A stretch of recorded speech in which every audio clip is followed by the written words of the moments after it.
महाराष्ट्र की राजनीति एक बार फिर से सदमे में चली गई क्योंकि उप मुख्यमंत्री अजित पवार दुर्घटनाग्रस्त हुए विमान में, अब हमारे बीच नहीं रहे। इस हादसे में अजित पवार समेत कई लोगों की मौत हुई और यह सिर्फ एक राजनीतिक नुकसान नहीं है, सरकार बनी हुई है उसके लिए एक ऐसा झटका है जिससे उबरना आसान नहीं होगा। महाराष्ट्र में मौजूदा महायुति सरकार 2022 में बनी थी और जब एकनाथ शिंदे ने शिवसेना तोड़कर समर्थन दिया था और सरकार गिरा दी थी। एक साल बाद अजित पवार ने अपने चाचा शरद पवार की एनसीपी को तोड़कर महायुति में शामिल होकर सरकार को और मजबूती दे दी। अजित पवार की मौत के बाद सबसे बड़ा सवाल अब यह पैदा होता है कि उनके बाद एनसीपी का भविष्य क्या होगा। विधानसभा और नगर निगम में अजित पवार गुट से शरद पवार गुट ने बेहतर प्रदर्शन किया और खुद को एक असली एनसीपी के रूप में स्थापित किया। अगर दोनों एनसीपी का विलय होता है तो नेतृत्व करने को लेकर संघर्ष तेज हो सकता है।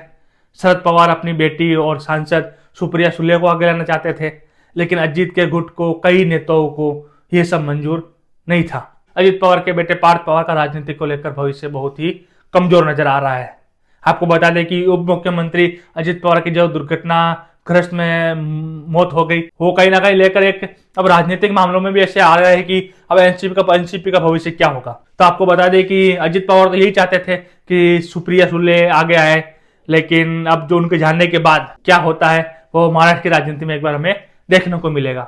हाँ, अगर दोनों एनसीपी अगर एक हो जाए तो ज्यादा परेशानी हो सकती है, लेकिन अगर सिंगल रहे तो कहीं ना कहीं भी ऐसा हो सकता है। बाकी आपके हिसाब से क्या लगता है महाराष्ट्र की राजनीति में अब वो कौन सा भूचाल आने वाला है जिसका संदेशा हमें पहले से ही लग रहा है? आप हमें कमेंट जरूर करें।